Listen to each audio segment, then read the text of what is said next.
Amados hermanos, amada iglesia, reciban un afectuoso saludo desde la ciudad de Armenia, Quindío, en donde se origina la señal de este ministerio. Dice la palabra de Dios en Colosenses 3:3: porque habéis muerto y vuestra vida está escondida con Cristo en Dios. El tema que quiero compartir con ustedes lo he llamado Tu carne está crucificada. Y voy a invitarles para que hagamos una oración. Amado Rey de Gloria, qué maravillosa bendición poder acercarnos un día más a tu palabra. Oro para que tú, amado Espíritu Santo, nos guíes, nos instruyas, nos enseñes, nos reveles la verdad y nos ayudes, por supuesto, a creerla y a vivirla, para gloria del Padre, del Hijo y del Espíritu Santo. Amén y amén. Todos en esta hora son bienvenidos.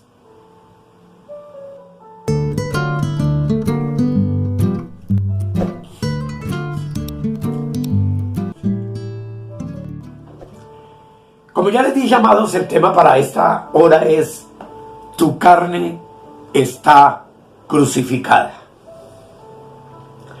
Y algo que nosotros, como hijos de Dios, como las nuevas criaturas del nuevo pacto, que tenemos que tener claro es que desde la cruz o después de la cruz, Dios ve tu carne crucificada como un hecho, como una verdad, como un acto realizado. De tal manera que, como vimos en el tema inmediatamente anterior, Gálatas 5:24 nos dice: pero los que son de Cristo han crucificado la carne con sus pasiones y deseos. De parte de Dios, Él nos ve nuestra carne crucificada, y de parte nuestra, nosotros que somos de Cristo, crucificamos esa carne con todas sus pasiones y todos sus deseos. Quiero invitarles para que en el tema de hoy abramos 2 de Corintios capítulo 10, del versículo 3 al 5, en el cual estaremos apoyando nuestro estudio bíblico de hoy. Dice la palabra de Dios: pues aunque andamos en la carne, no militamos según la carne, porque las armas de nuestra milicia no son carnales, sino poderosas en Dios para la destrucción de fortalezas, derribando argumentos y toda altivez que se levanta contra el conocimiento de Dios, y llevando cautivo todo pensamiento a la obediencia a Cristo. Observemos, amados, que Pablo evidentemente nos dice que andamos en la carne, pero también nos advierte que no militamos según la carne. Una milicia nos habla de una batalla, de una pelea, y es una batalla en contra de algo o de alguien, obviamente. Y una milicia o pelea demanda armas conforme a esa pelea. Pablo dice que las armas de nuestra milicia no son carnales. Y por supuesto que si no son carnales, entonces son armas espirituales. Y nos explica que esa batalla que tú y yo libramos, y que esas armas espirituales con las cuales hemos sido dotados, son para hacer una milicia, una guerra espiritual. Aquí Pablo nos dice, y es algo que tú y yo ya sabemos, que somos seres humanos, porque todavía tenemos un alma y un cuerpo. pero no andamos conforme a los designios y los deseos de nuestro yo en nuestra alma, y mucho menos conforme a los deseos de nuestro cuerpo, sino que tú y yo en Cristo hemos sido llamados a andar, a vivir y a movernos en el Espíritu. Romanos capítulo 8, el verso 4 dice lo siguiente: para que la justicia de la ley se cumpliese en nosotros, que no andamos conforme a la carne, sino conforme al Espíritu. Esto, amados, nos enseña que la guerra después de la cruz entonces no es una guerra física, sino que es una guerra espiritual. Y surge de inmediato la pregunta: ¿pero qué clase de armas necesitamos para poder enfrentar esta guerra espiritual? Y la respuesta es sencilla: necesitamos armas absolutamente espirituales. Porque si hay fortalezas espirituales, la única manera de destruirlas, obviamente, es usando armas espirituales. De todo esto hablaremos y buscaré que me entiendan. El apóstol Pablo habla de tres palabras, que quiero colocarlas aquí para que ustedes las lean conmigo. Habla de fortalezas, número 1, de argumentos y de altivez. Y esas tres cosas, claramente dice el versículo, se oponen al conocimiento de Dios. ¿En dónde se oponen? Obviamente en nuestra mente. La mente aquí, hermanos, entonces, como ya hemos visto en temas anteriores, es nuestro campo de batalla. Y esta batalla se libra entre argumentos altivos y el conocimiento de Dios. Las fortalezas de la mente construyen entonces argumentos y pensamientos. Y la mente, amados, por su naturaleza, comienza a argumentar en contra del conocimiento de Dios, con el propósito de provocar en ti y en mí desobediencia. Que nos rebelemos contra Dios en nuestra mente. Y obviamente eso es lo que nosotros tenemos que derribar. Por ejemplo, y es una sencilla palabra de Dios que es una realidad. Hay cristianos que cuando escuchan una verdad bíblica, su mente comienza a argumentar en contra del conocimiento de Dios. Y hay un ejemplo claro en 1 Corintios 6, 17 que ustedes ven en la parte inferior, donde la palabra dice: pero el que se une al Señor, un espíritu es con Él. ¿Cómo argumenta la mente? Sacando miles de pretextos para cuestionar una verdad escritural sumamente clara. Y en ocasiones, muchos se sienten indignos, tan indignos que les parece una herejía decir que nosotros en el Espíritu somos uno con Cristo. De esto he hablado y he grabado ya muchos temas. Esos argumentos de indignidad conducen a la desobediencia de lo que la palabra de Dios dice. Y así, muchos también terminan condenando a quien les predica esta clase de verdad. Y lo digo con conocimiento de causa, pues ya me ha ocurrido en algunas partes donde me han invitado y me he parado para decir que Cristo y yo somos uno solo en el Espíritu.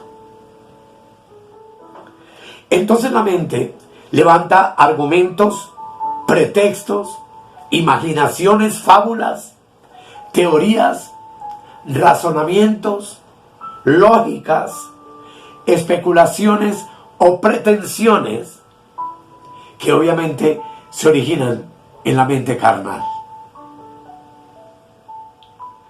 ¿Cómo se hace entonces la guerra a estos argumentos altivos?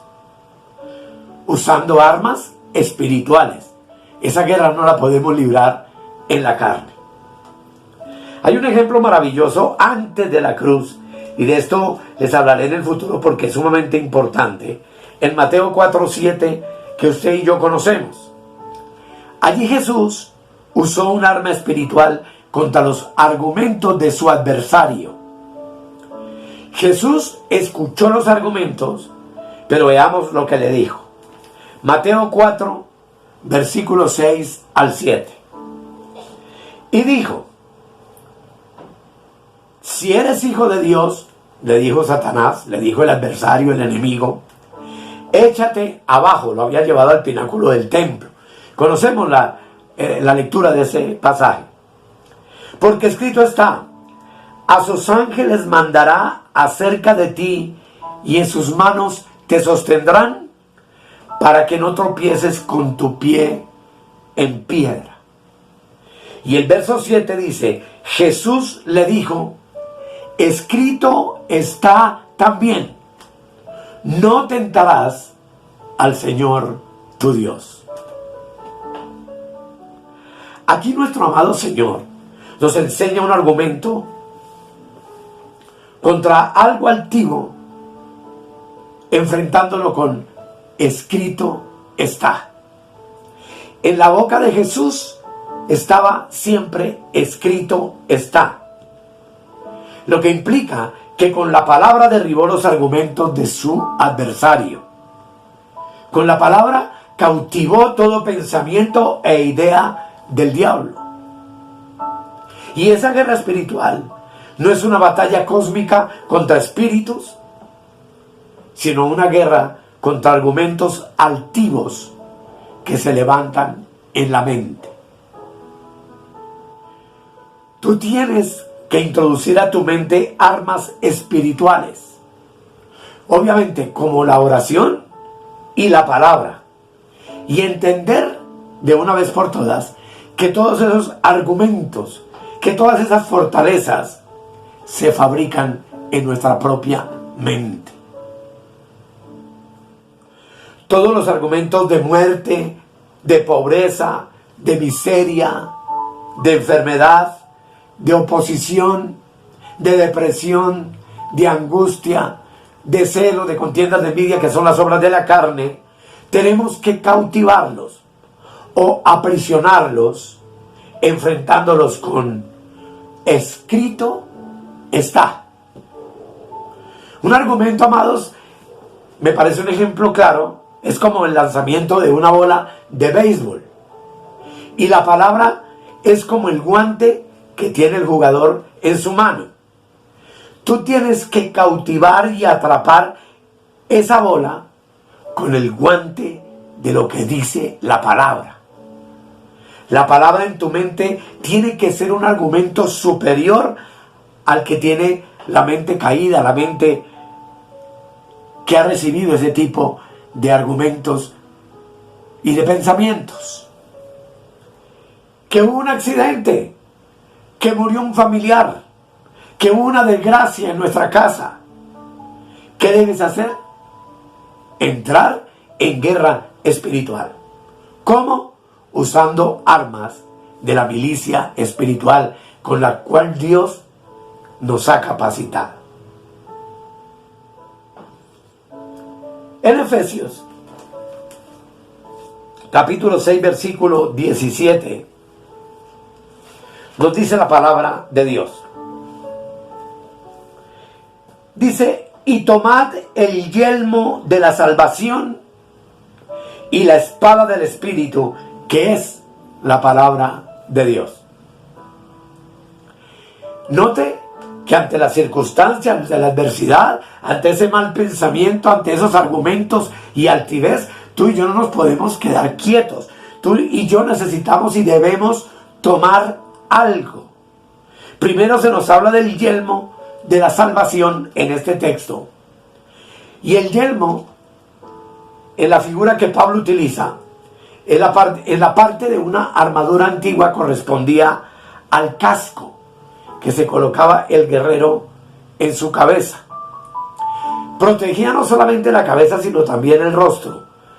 Generalmente esos cascos se componían de una visera movible que podía ser levantada o bajarla para proteger el rostro. El yelmo entonces, que es el casco en la armadura de Dios, es la certeza protectora de nuestros pensamientos afirmados en la seguridad de la salvación. Por eso se llama el yelmo de la salvación. Debemos afirmarnos en lo que somos en Cristo y debemos orar al Señor para que nos dé la revelación de su palabra a fin de poder ser victoriosos en el momento en que se levantan en nuestra mente ese tipo de pensamientos. Pero también dice que debemos tomar la espada del Espíritu, y la espada del Espíritu es la palabra de Dios. Tomar la espada implica acción, porque obviamente estás en guerra. La palabra es espada cuando tú la llevas no en la mano ni en la vaina guardada, sino que la llevas en tu boca y la declaras. Escrito está, dijo el Señor. Y en Romanos 10:8, la palabra de Dios dice lo siguiente: mas ¿qué dice? Cerca de ti está la palabra, en tu boca y en tu corazón. Esta es la palabra de fe que predicamos. Lo que esto nos enseña es que para cualquier problema y eventualidad que venga a nuestras vidas, y que van a venir con toda seguridad, debemos llevar la palabra en nuestra boca. Predicar, decir esa palabra, profetizar. Profetizar es hablar por otros, es hablar por Dios, es hablar el rema de la palabra de Dios. Y hablarla en plena certidumbre y en plena certeza de fe. Observa que es una palabra de fe que está basada en un hecho terminado por Dios. Segunda de Corintios, capítulo 4, verso 13. Ten la bondad y lo leemos.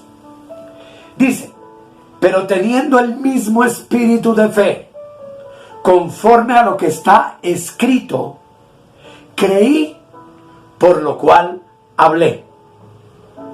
Nosotros también creemos, por lo cual también hablamos.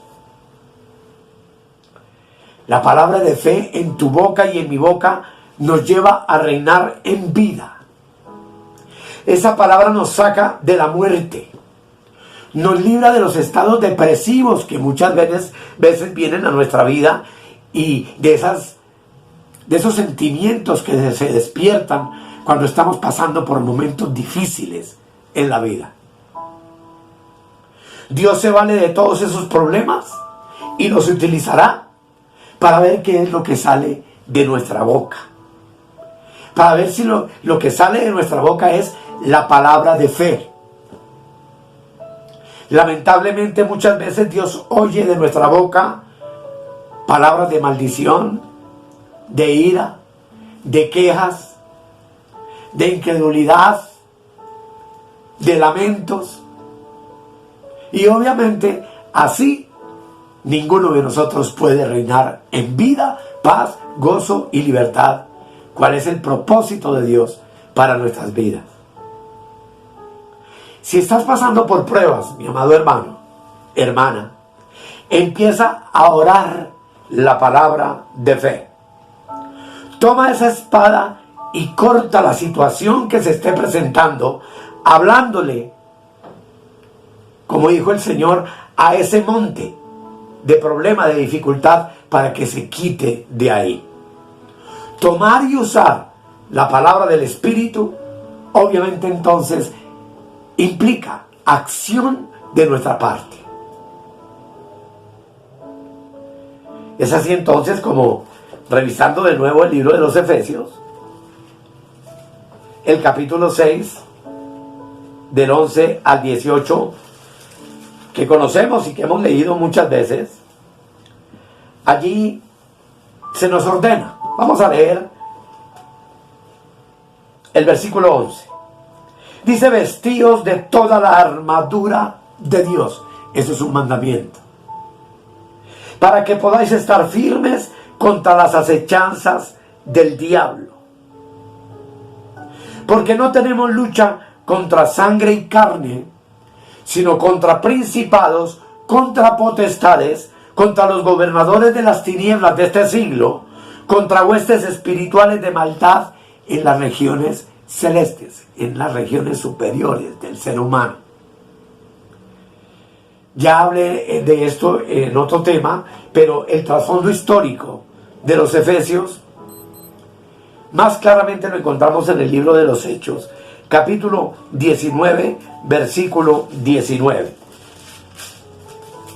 Vimos en un tema que allí estaba el templo de la diosa Diana, y que era una metrópoli entregada por completo a la idolatría, a la lascivia, gobernada por el Imperio Romano. Pero mire lo que dice Hechos 19, versículo 19. Dice, leamos desde el 18, dice: y muchos allí en Éfeso, de los que habían creído, venían confesando y dando cuenta de sus hechos. 19. Asimismo, muchos de los que habían practicado la magia, miren qué interesante, trajeron los libros y los quemaron delante de todos. Y hecha la cuenta de su precio, hallaron que era 50,000 piezas de plata, una absoluta fortuna. Los efesianos habían practicado la hechicería, y en su carne eran espíritus llenos de maldad, espíritus caídos, llenos de argumentos y de altivez y de errores en contra de la verdadera palabra de Dios. Los efesianos estaban familiarizados con la idea de que los dioses proveían de una armadura a los héroes míticos, a toda esa cantidad de personajes que el imperio griego y romano crearon para adorarlos. Y es por eso que el apóstol Pablo hizo alusión al uso de la armadura, porque estaba seguro de que ellos iban a poder entenderle. Si Pablo nos habla, amados, en Efesios 6, de una armadura espiritual, es porque necesitamos combatir acechanzas espirituales. Observa que Pablo comienza en el versículo 12 diciendo: no tenemos lucha contra carne y sangre, es decir, contra seres humanos. Note bien que Pablo se incluye, él dice: no tenemos lucha. Y esa lucha es contra un sistema espiritual de maldad que imperaba en aquel entonces en Éfeso y que impera hoy en este mundo lleno de maldad y de iniquidad. Y yo me pregunto, ¿existe ese sistema operativo de maldad hoy? Claro que sí. Lo que sí debemos comprender es que ese sistema de maldad opera en la carne de los hombres, en sus espíritus caídos, en sus espíritus muertos, pues sabemos que todo el que no ha nacido de nuevo está muerto en sus delitos y pecados, y obviamente sabemos ya que es una muerte espiritual, de tal manera que desde allí los argumentos, la altivez, esos principados, esas potestades, esas ideas que gobiernan el siglo lo gobiernan hoy y lo gobernaron en el tiempo de Pablo, trabajan desde allí. Y amados, Primera de Juan, capítulo 4, versículo 4, nos hace una poderosa advertencia. Dice la palabra, Primera de Juan 4, 4. Hijitos, vosotros sois de Dios y los habéis vencido, porque mayor es el que está en vosotros que el que está en el mundo. ¿A quiénes hemos vencido? En el versículo 1 de Primera de Juan 4 nos explica a quién. Hemos vencido a los falsos profetas. Leamos el verso 1. Amados, no creáis a todo espíritu. ¿Sí se da cuenta? que son los espíritus de los hombres caídos, los que intentan y los que nos presentan batalla para hacernos caer. Dice, sino probad los espíritus si son de Dios, porque muchos falsos profetas han salido por el mundo. Estos falsos profetas son hombres en carne, con un espíritu caído, y en ellos mora el espíritu del anticristo, como explica Juan en estos textos. ¿Y cuál es el espíritu del anticristo? Es el espíritu de la carne. Es aquel falso profeta que no confiesa que Jesucristo ha venido en carne, que no cree que Jesucristo es Dios y es el Hijo de Dios.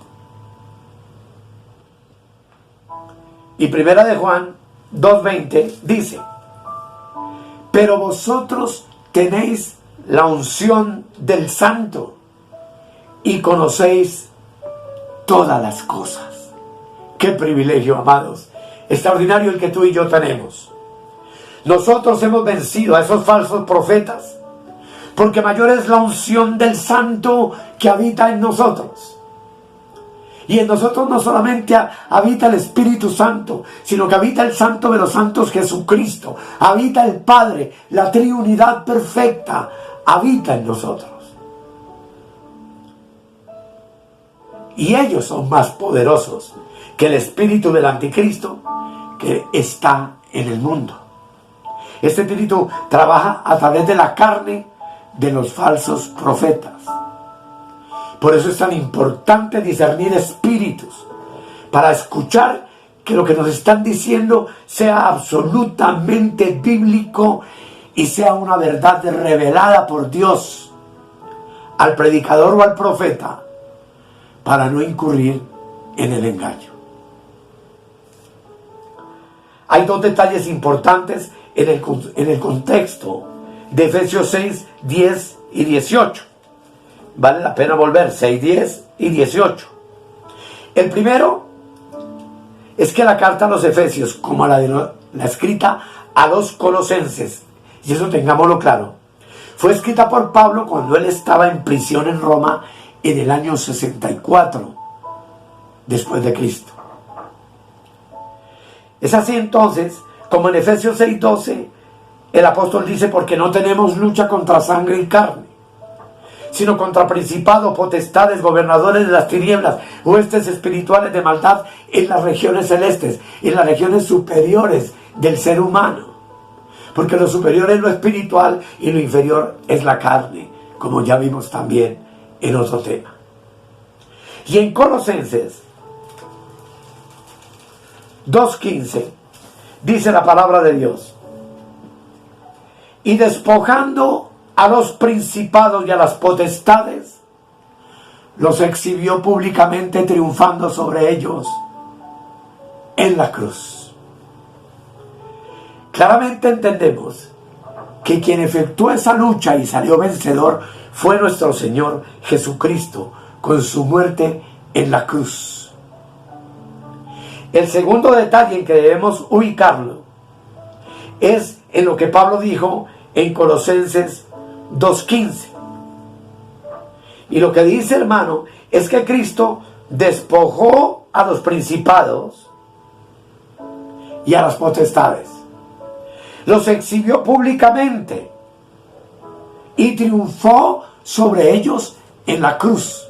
Lo que implica que el apóstol Pablo pudo decir con toda certeza, como tú y yo también debemos decir hoy, lo que dice Romanos 8, versículo 37 al 39. Romanos 8, 37 al 39. Dice, antes en todas estas cosas somos más que vencedores por medio de aquel que nos amó. Por lo cual estoy seguro de que ni la muerte, ni la vida, ni ángeles, ni principados, ni potestades, ni lo presente, ni lo porvenir, ni lo alto, ni lo profundo, ni ninguna otra cosa creada nos podrá separar del amor de Dios, que es en Cristo Jesús, Señor nuestro. También ya hemos visto suficientemente Efesios 2:6, que nos dice: y juntamente con Él nos resucitó y asimismo nos hizo sentar en los lugares celestiales con Cristo Jesús. Amados, todos estos textos, sin lugar a dudas, hablan de nuestra posición de autoridad divina. Leamos Efesios. Es que lo único que tú y yo podemos hacer es escudriñar la Escritura. No es lo que a mí me parece, lo que yo pienso, sino lo que Dios dice en su maravillosa y hermosa palabra. Efesios 1, versículo 20. Viene hablando de la supereminente grandeza del poder de Dios que actúa en nosotros y que actuó en Cristo resucitándole de los muertos.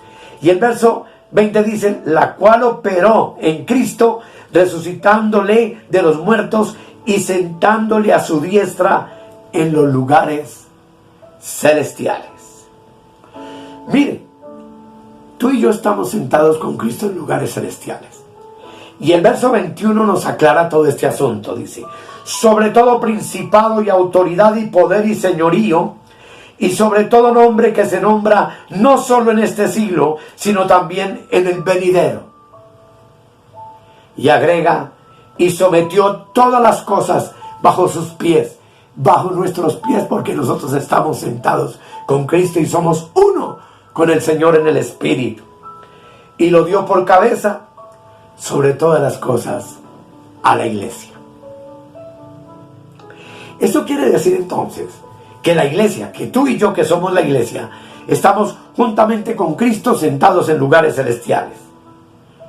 Y entonces, ya como iglesia, estamos sobre todo principado y sobre toda potestad. Nosotros somos superiores a ellos porque los lugares celestiales son la cumbre del universo, de la creación de Dios. Y Dios en esa cumbre sentó a la iglesia, elevándola al trono de la suprema autoridad. La posición de sentados juntamente con Cristo significa que tú y yo entonces hoy descansamos de todo peso que traíamos encima. Si estamos sentados por encima de los principados y potestades, entonces tampoco tenemos ya que andar luchando con ellos. ¿Por qué? Porque antes de que Dios nos sentara en las regiones celestes, Cristo obró en la cruz nuestra redención primero, el perdón de nuestros pecados y todo lo que pudiéramos decir al respecto. Pero dice que luego despojó, exhibió y triunfó públicamente sobre los principados y las potestades. De tal manera que tú y yo como iglesia estamos sentados sobre la base de la obra consumada por Cristo. Dios siempre obra antes de entrar en descanso. Y seamos consecuentes con lo que la palabra dice. Dios no sienta a nadie sin antes haber hecho algo por él. Uno que está sentado en las regiones celestes, entonces no tiene que suplicar, ni afligir su alma con lloro y lamento, ni ayunar y reprender y vigilar y hacer grandes oraciones para que Dios lo siente en esos lugares celestiales, o para que pueda vencer los principados y las potestades, puesto que ya tú y yo estamos sentados con Cristo sobre todos ellos, sobre todo argumento de maldad, sobre toda altivez que se levanta en contra del conocimiento de nuestro Dios. Ellos, esos principados, ya fueron despojados, ya fueron exhibidos y destruidos. ¿Para quién? Para ti y para mí, que somos la iglesia, para que con autoridad reinemos en vida, paz y gozo en nuestro espíritu.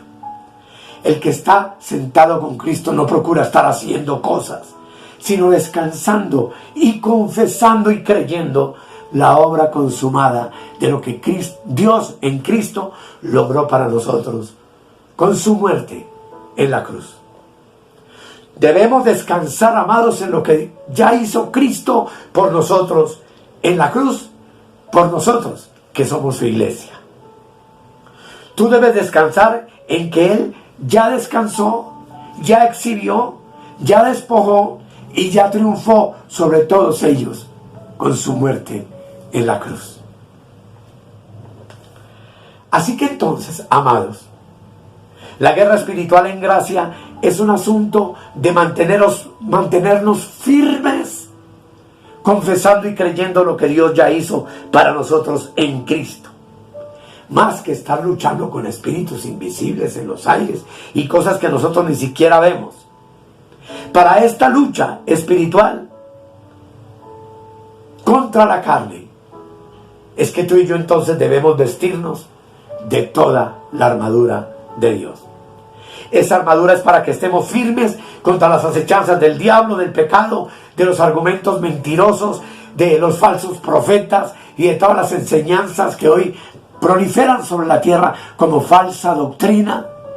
Más cuando la iglesia del Señor está viviendo los últimos días sobre la tierra y la apostasía ha llegado hasta los más altos niveles pastorales y apostólicos de ella. Argumentos incrédulos que obviamente nos acechan.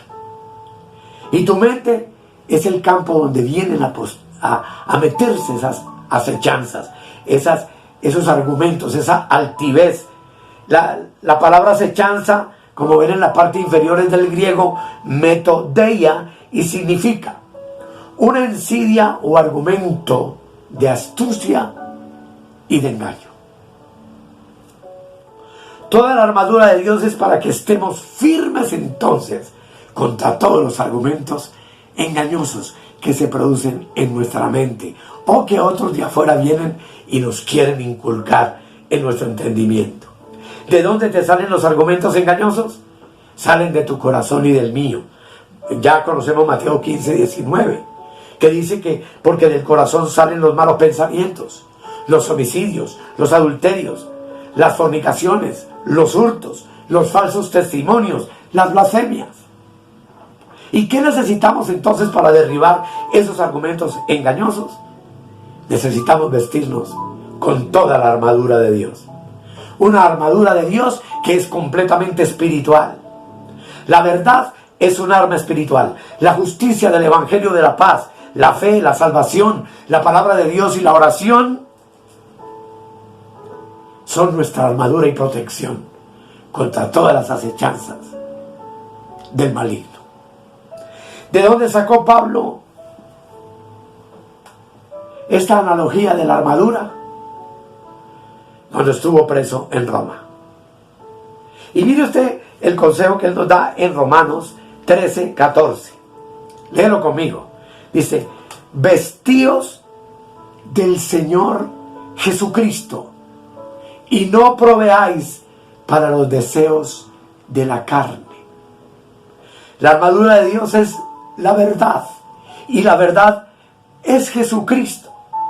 La justicia de Jesucristo, el Evangelio de Jesucristo, la fe de Jesucristo, la salvación de Jesucristo, la palabra de Jesucristo, la fe y la oración de Jesucristo.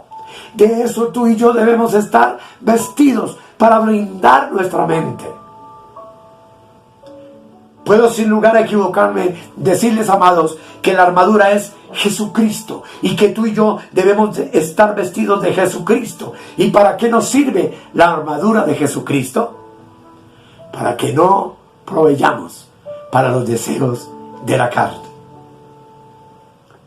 Vestidos de Jesucristo podemos vencer las acechanzas y los dardos de fuego del maligno. Pablo utilizó la ilustración romana de la armadura para enseñarle a los efesinos que la oposición espiritual que ellos enfrentaban era con armas espirituales y no se trataba de una guerra física.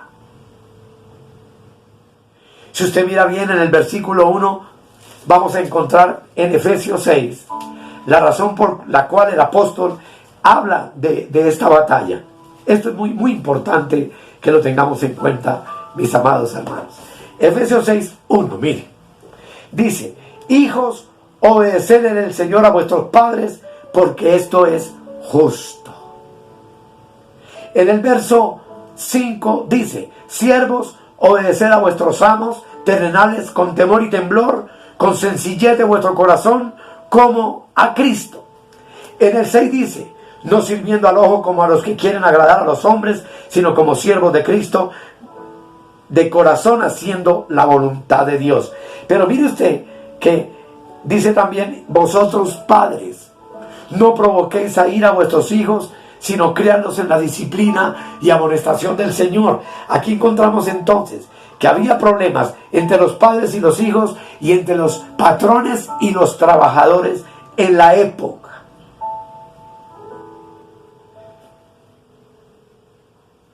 Habían dificultades, hermanos, que había que enfrentar. Pablo estaba tratando de evitar entonces que en el hogar, en el trabajo, se presentaran disputas entre los hermanos y resultaran luchando entre ellos mismos, carne contra carne. Porque no podemos olvidar, amados, que la rebeldía, la irritación, la insujeción, la codicia y la irresponsabilidad en asuntos de trabajos y de administración del hogar son cosas carnales. El que está vestido de Jesucristo no provee para esos deseos de la carne, ni para las acechanzas, ni dardos de fuego del maligno. La palabra dardos es del griego velos, que usted ve en la parte inferior, y significa arrojar fuego, y es del griego puro, como también les escribo ahí, y significa encender. Un dardo de fuego es un argumento maligno que se enciende en nuestra mente. Y el que está vestido de Jesucristo deja que un argumento negativo se encienda en su mente si lo permite. Y si permite que ese argumento negativo se encienda en su mente, entonces lo va a encender a uno también. Y vamos a caer en los problemas que habían entre padres e hijos y entre patrones y trabajadores en los días de Pablo en Éfeso. Concluyendo, amados, esta es nuestra responsabilidad. Debemos hacerle frente a toda oposición de maldad. Debemos estar firmes. ¿Y qué es lo que nos da firmeza? Toda la armadura de Dios. Nos da la verdad, nos da la justicia, nos da el evangelio de la fe, nos da la certeza de la salvación, nos da la palabra revelada y obviamente nos da la oración, que forma parte absoluta de esta armadura maravillosa. ¿Por qué tú y yo debemos estar firmes? Porque siempre van a haber constantes acechanzas de la mente carnal, que es diablo. Es adversaria, es enemiga de la verdad de Dios. La mente carnal tuya y mía, toda verdad la cuestiona, todo lo pone en duda, todo no lo cree sencillamente. Porque las cosas espirituales deben ser discernidas espiritualmente. Y esta armadura, como dice Efesios 6:13, es para resistir el día malo. La pretensión de un día malo es para venir y tumbar nuestra armadura. Pero la armadura resiste el día malo, pero el día malo también hace guerra contra la armadura. Esa es la batalla. Es la carne contra el espíritu. Y aquí es claro que tú y yo somos los que tomamos la decisión en tener un día, en estar en un día con armadura completa o sin armadura, para caer en las acechanzas y en las mentiras y en los argumentos y en la altivez que se levanta en contra del conocimiento de Dios. Si tú la pasas sin armadura cada día, ese día va a ser el día más malo de todos en tu vida. Porque sin duda alguna, amados, habrá días malos en el matrimonio, en la empresa, en el taller, en la oficina donde tú trabajas. Van a haber problemas con nuestros hijos en muchas ocasiones. Y allí nos van a disparar dardos de fuego malignos, terribles. Dardos que van a procurar encender nuestra carne para provocarnos a ira.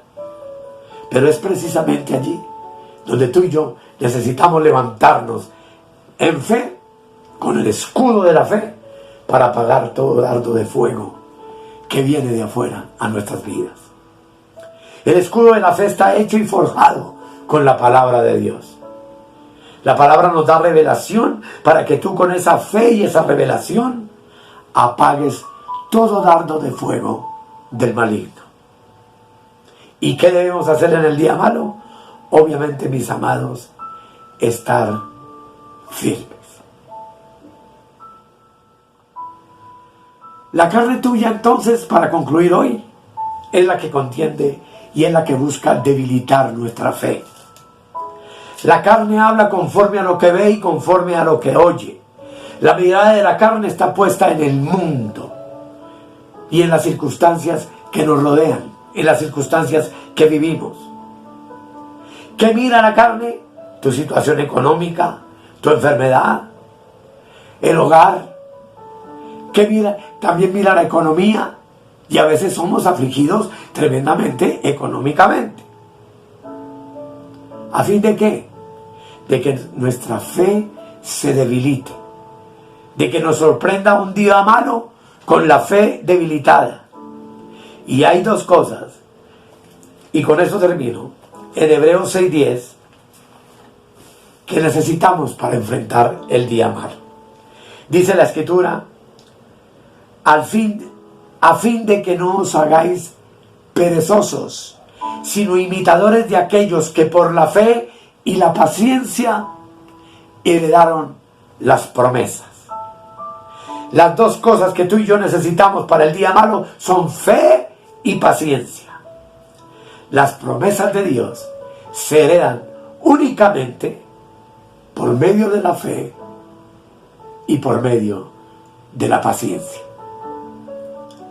Así, amados, habría mucho más que decir, pero que el Señor nos ayude y nos permita ir comprendiendo toda esta serie de verdades maravillosas que el Señor está poniendo frente a nuestros ojos espirituales para alumbrar nuestro entendimiento, para darnos sabiduría y conocimiento en cuanto a su perfecta voluntad y a la revelación de su sabiduría. Oremos. Querido Dios, te doy gracias en el nombre de Jesucristo. Espíritu Santo, muchas gracias por la palabra. Muchas gracias porque en Oseas 6 dice que mi pueblo fue destruido porque le faltó, 4:6 dice, mi pueblo fue destruido porque le faltó conocimiento. Y Israel evidentemente fue destruido. Pero nosotros, el Israel espiritual de Dios, la iglesia de Cristo, la nueva creación de Dios, hoy estamos recibiendo sabiduría, entendimiento y conocimiento de lo que hemos recibido y de lo que somos en Cristo. Solo necesitamos creerlo y confesarlo, porque el creer y el confesar nos va a ayudar a vivir esa vida victoriosa que tú nos prometiste al morir en la cruz del Calvario. Gracias, Padre, gracias, Hijo, y gracias, Espíritu Santo. Amén y amén. Amados, gracias por su atención. Suscríbete al canal, dale like a cada tema que edifique tu vida, porque todo eso nos ayuda para que YouTube nos comparta de seguido en sus canales con las demás personas. Queremos llegar a todos para que todos seamos entendidos en cuanto a la verdad de la palabra. Que el Señor les continúe bendiciendo y nos vamos a ver, si el Señor lo permite, en el próximo tema. Muchas bendiciones.